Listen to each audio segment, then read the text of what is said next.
pang-apong na tinatawag nila na ginugulay.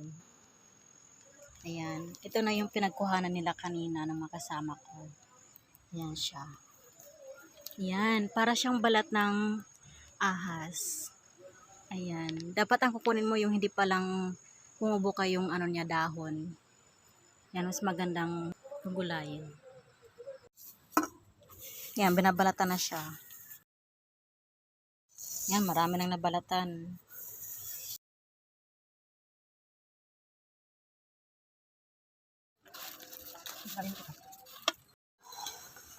Sarap, nakasalang na siya. Kaluan lang yung pungapong natin. Gagataan natin yun mamaya. Yan, hiwa na ng mga lamas. May luya, bawang, sibuyas. Kumulo na siya. Ayan na. Ayan. Kulong-kulo na siya. Ayan, pwede na siya. Tatanggalan na siya ng tubig. Prito natin. Ayan, nakaredy na yung prito natin kasi sasama yun mamaya. Alis lang siya ng sabaw. Ayan, gigisahin na siya. Gigisahin ba, te? Yung ano? Bawang, sibuyas, luya. Yung tanglad, pinalagyan.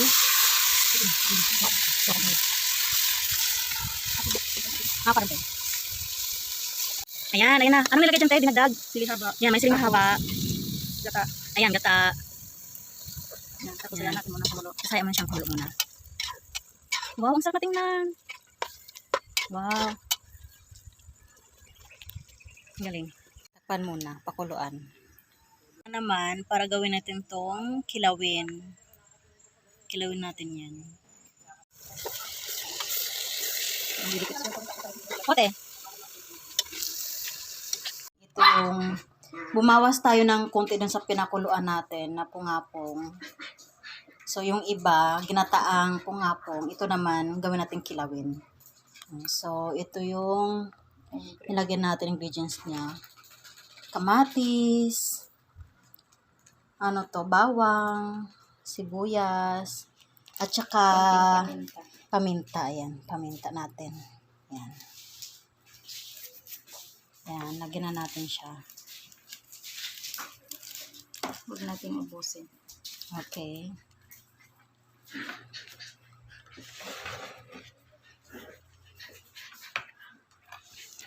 Ayan.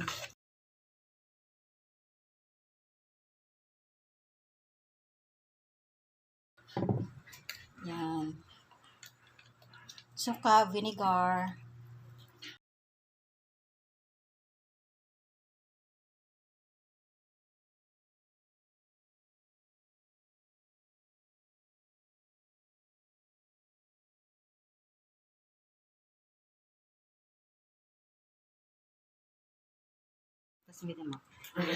Yan, ito na yung ang tawag nito, kilawin na pungapong. Ito na yan, tikman natin. Sarap oh. Tikman natin.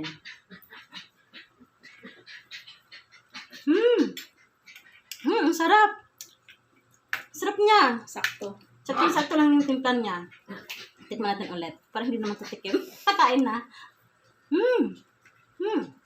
Sarap. Sarap. Subukan nyo din.